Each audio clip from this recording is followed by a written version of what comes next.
Mayong buntag sa tanan. Una sa tanan, salamat sa Dungog family. Sa una, murag bidyuke, nga dublikara, lalaki o babay. Ya pagdunga sa tanan, mura na magda-concert. Bitaw, so praise God sa family, sa Dungog family, sa Minsay, sa Awit. And karon na ako karon sa inyo tubangan. It's been 2 months nga wala ko kabarog diri. And it's a different feeling mga kaigsunan nga karon nga na ako diri sa inyo tubangan. And karon if nakabantay mo sa atong ubang mga kaigsunan day kay medyo nangalagom gamay ba. Nakita ni kay lagom naman daan so when usab. Na mato ba Brad Jeff sa introduction ako kay tall, dark and handsome. So dark naman ta daan. Pero salamat kayo kay na may handsome. Pero karon let's start sa ato ang pagpaminaw sa atong mensahe. Let us pray. Heavenly Father, Lord God, we thank you for this day. We thank you, Father God, nga imo kaming gidala diri sa mga balay ng puanan to worship and to glorify your name. Father God, give us wisdom and knowledge to understand your words, especially about the foundation of the church. Hinaut Ginoo nga tanan nga akong ginasulti karon is gikan sa imong pulong. Help me, Father God, that I can bless each one of the hearers, Father God, including me, kiniyang giampog salamatan sa ngalan ni Jesus. Amen. Okay, so the topic that I would like to share today is about rooted in love. And last Sunday, gi-message man ni Kuya Ace ang church nga, umisgot siya tag church kay usahay diri ba daghan gid ka ng mga sumpaki ay mabadaw nga it's a sensitive topic kay taas kay ng istorya haba niya di na mahuman. So kini murag di magkayusa gyud ang tanan kay moingon kita gugma wa man away gugma man na di ba? So and the foundation verse nga ang gamiton diri sa Ephesians chapter 3 verse 17. This is the prayer of Paul to the Ephesians ba. Nga, ningon siya, so that Christ may dwell in your hearts through faith, and I pray that you, being rooted and established in love. Kay, ang church foundation, it is Christ already ba. Pero kita nga mga Kristohanon, ang atong foundation ba ligon? Ang atong foundation ba is dili ta mapaling-paling og masipyat lang ta gamay or masipyat lang gamay atong kaigsuonan may ubos na bata di na bata mo simba ingon ana ba lig-on ba ang atong pundasyon diha sa iglesia, di ba? So and in Ephesians chapter 2 verse 19 to 22 it says consequently you are no longer foreigners and strangers but fellow citizens with God's people and also members of His household, built on the foundation of the apostles and prophets, with Christ Jesus Himself as the chief cornerstone. Mawitaw gi-explain ni guys in a simple way nga klaro kayo.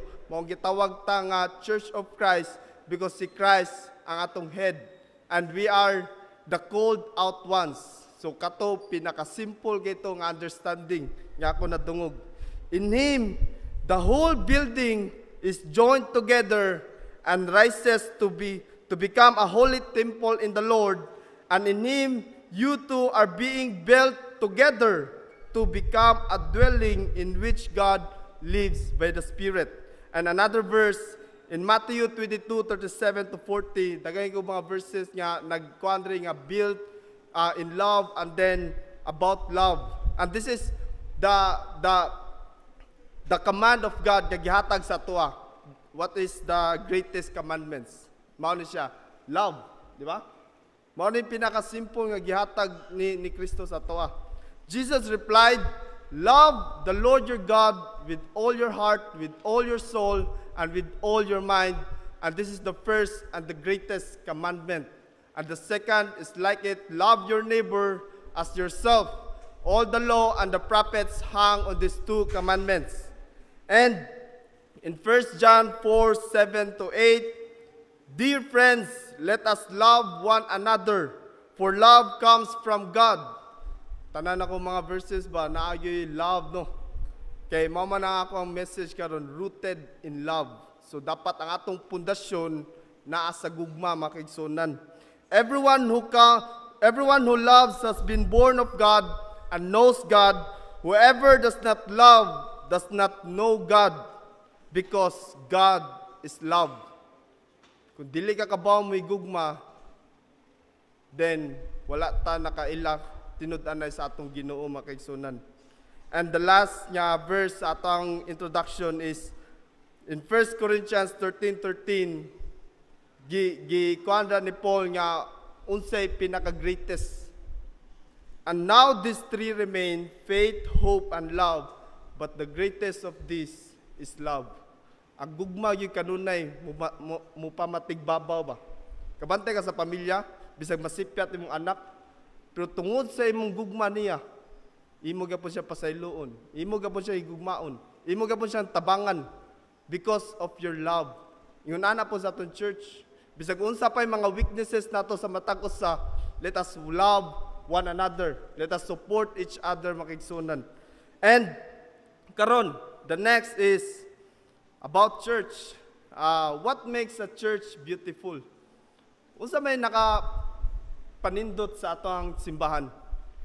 Is it the program nga nindot kay tag music, nindot kay tag mga gamit sa church, nindot kay tag building, nindot kay tag location, naatatanan sa atong dili man pinaka the best nga mga equipments, but sa ako nakita is nindot ang ato ang simbahan makigsunan. Amen? And another thing is, ang nakapanindot ba sa atong church is sa mga tao nga naa sa sulod. Ganahan kay kunikuan, kay inigabot no sa church, kay mag-smile na dayon. Mao nang ganahan ko mo balik-balik sa simbahan sa Peace Valley. Dili kay adi nako ganahan mo simba dito kay nigsulod pa na ako, labyan naman ta. Di ba? Usay nga nana ba makadepende ang especially sa atong mga bisita. Di ba? How we treat them. So, what makes a church beautiful? Another thing is the preaching. Ganahan kay ko sa kuan sa message dito sa Isbali kay nindot kay mga mensahe. Dili kay di na ako mobalik dito kay wa mo ko nasabtan Di ba? Murag dili siya mabless ba about sa preaching. Next is the comfortable sa aton church. Kinsa may ginitan mo diya. Kung naigana mo doon dagir ko, no kaya sa gayo para mas mo komportable pa ta diri. And atong teaching, atong doctrines diha makapabilin o makapanindot sa atong iglesia nga natay gisunod nga kuan ba nga teaching. And then the gospel, kini importante gyud ni sa atong church nga kita naga-follow gyud ta sa gospel mga kaigsunan. And manata sa kanang beautiful, ay kaduha is medyo lam-lam na siya. What makes a church strong? Unsa may makapalig-on sa aton church nga bisa pa mulabayng pila ka tuig nagpabilin gyapon ang Peace Valley Church? Is it the value of giving? Ang atong paghatag, atong pag-care sa atong church nga bisa pag mulabay mga pila ka tuig nagpabilin gyapon atong simbahan. And the application of preaching. Bisa pag unsa kanindot ang wali, unya wala na to gi-apply sa mga naminaw sa mensahe, dili ta mo lig-on as a Christian makaigsunan. Di ba? Dili ta mo grow. And then next, what makes a church strong is the unity of believers. Kagahapon nindot kay makaigsunan kung sa wala mga nakakuyog. I hope nga sa next nga mga family day is makakuyog ta.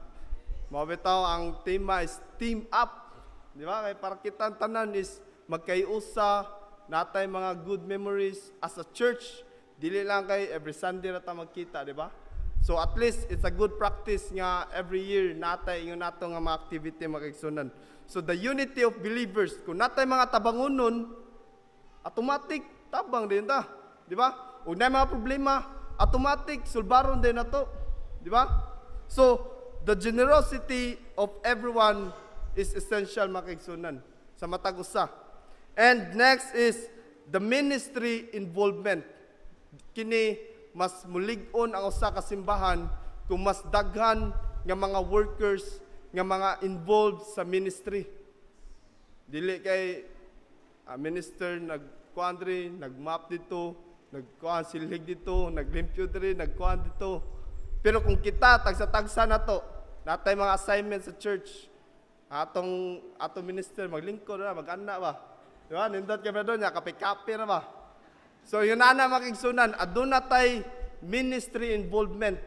Kung asa may pinaka-nindot nimo nga pwede ka nga magamit. And lastly, what makes a church strong is the maturity of every individuals. Na mature na bata sa Christian sa pulong sa Ginoo. Kapila na ta sig sultig tithes, wag po ta kasabot unsay tithes. Kapila ta nag-discuss about unsay tinuod, pero wag po ta kasabot unsay tinuod. Daghan ka po ta pangutana. We always ask this question, pero wala nato gi-apply sa atong tagtag sa kinabuhi. How can we grow up sa atong Christianity kung kita mismo dili nato siya gamiton ba? Di nato siya i-apply makigsunan. So, duha ra ka punto ako ang gusto nga ipaabot karon makigsunan. In order for us nga ang atong foundation sa church is mas mulig-on ba, pinaagi sa gugma. Number 1, build up the fellowship.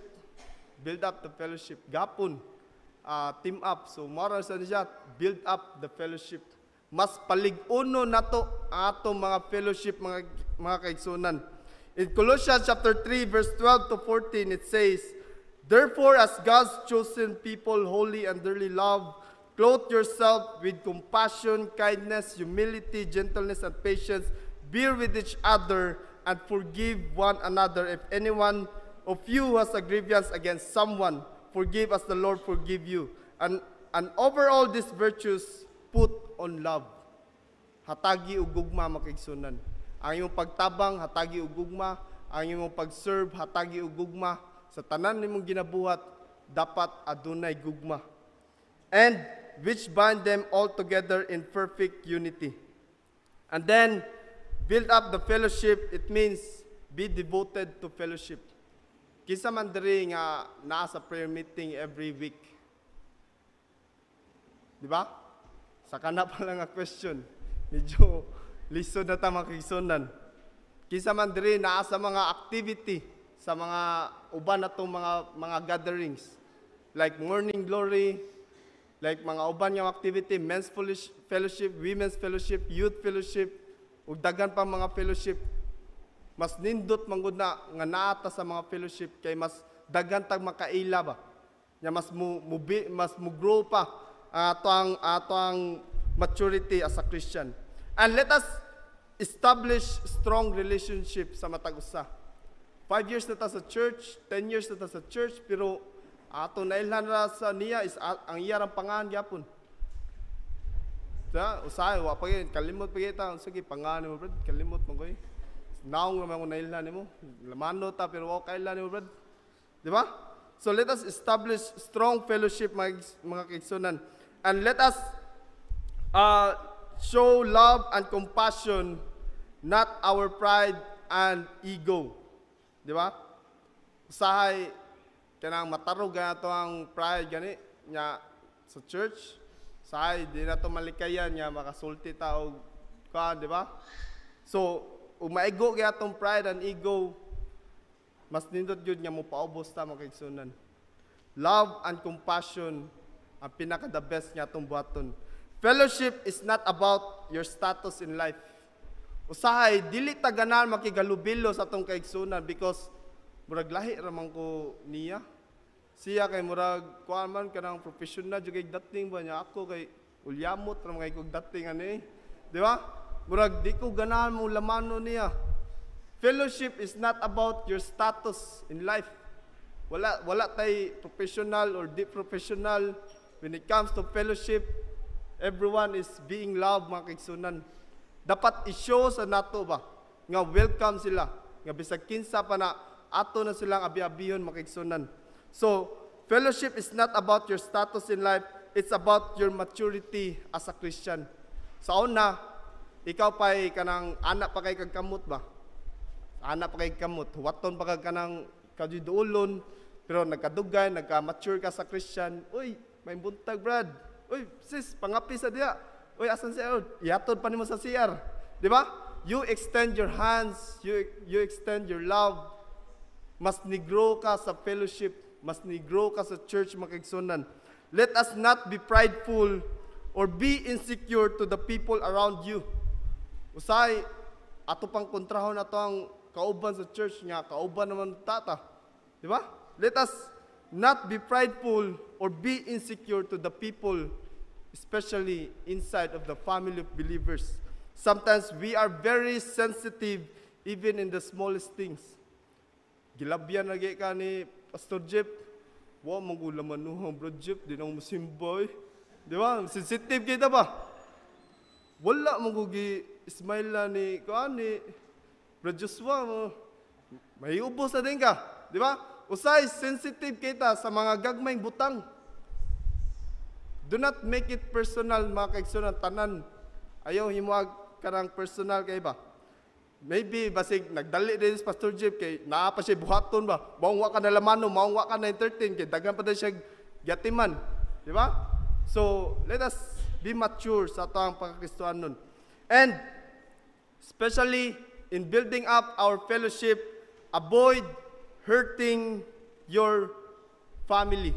Avoid hurting your brothers and sisters. Likaya nato na makaigsunan. But show kindness to everyone. Ipakita yun na nato ato ang smile pirmi ba? Smile bi? Smile sa daw bi? Smile daw nato bi? Murag bata ba? Smile daw bi? So, mga kaigsunan, don't take everything serious and personal. Ayaw kayo ka na ba nga, for example, gibararagay ka sa imong idea, murag kuan mo ka to, murag personal mo ka to. Di ba? Ayaw, dili ninyo nana, because it's about the church. Handle the situation as a mature Christian. Take note, it is not about us. It's not about you. It is about Him. For Christ, to glorify and to serve our living God. Amen? Meaning, sa atong pag-fellowship, let us love our church. Let us love the people inside the church. Gigugma na to ang church, pero wala to gugma ang nasa sud sa church. Unsay essence makigsunan?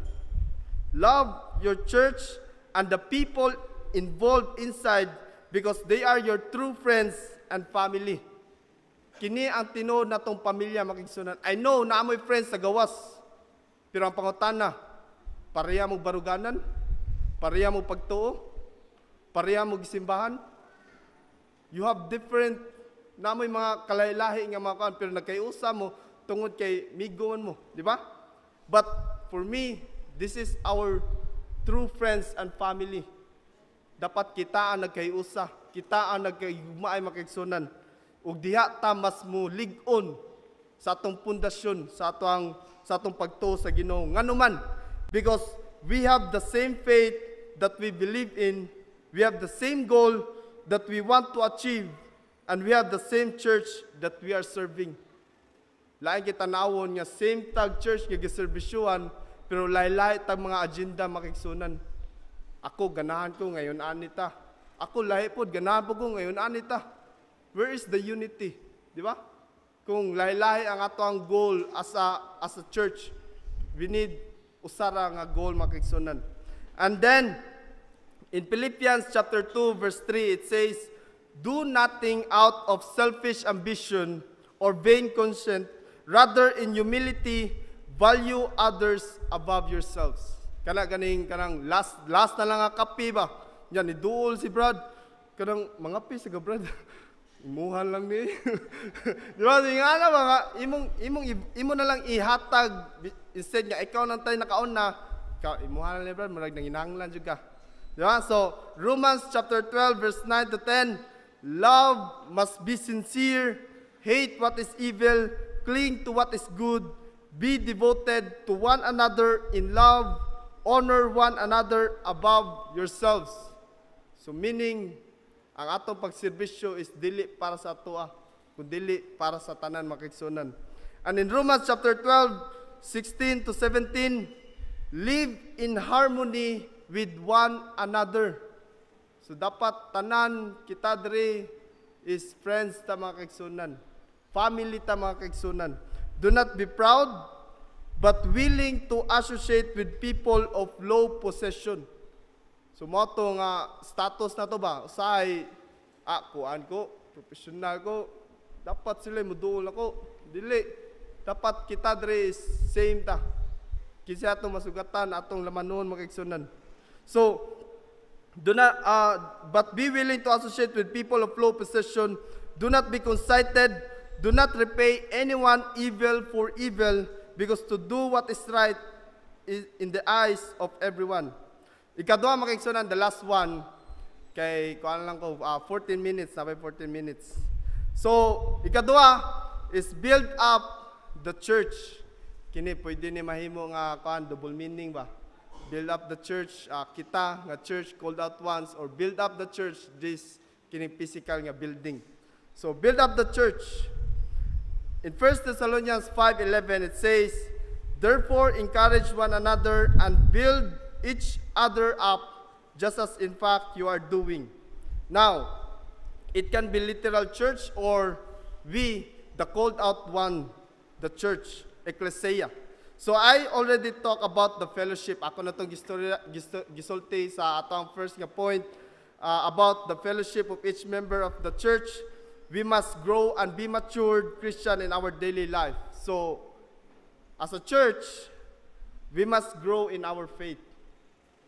Mingi ka build up, dapat wala may build up nga paubos. Build up, meaning pataas gina. We must grow up in our faith, in our doctrines, in our attitude, and our foundation as a believer of Christ. Let us stand firm in our commitment in the service of Christ. Mubarog ta makigsunan sa tuang pagtuo di kang Kristo. In 1 Corinthians 16:13 to 14, be on your guard, stand firm in the faith, be courageous, be strong, do everything in love. Do everything in love makigsunan. And we talk about karon is kini atong physical building ba. So let's talk about our physical building, the church gathering. Kini dirita nagkayusa. Dirita na nato ginahimo atong worship, atong mga activities, atong mga plano na adri sa atong physical building, kini nga location. Who among here wanted to have a beautiful church? Kisa may ganahan dribe nga nindot atong simbahan. Kisa man ganahan dribe nga di na ta mainitan. Di ba ganahan ta?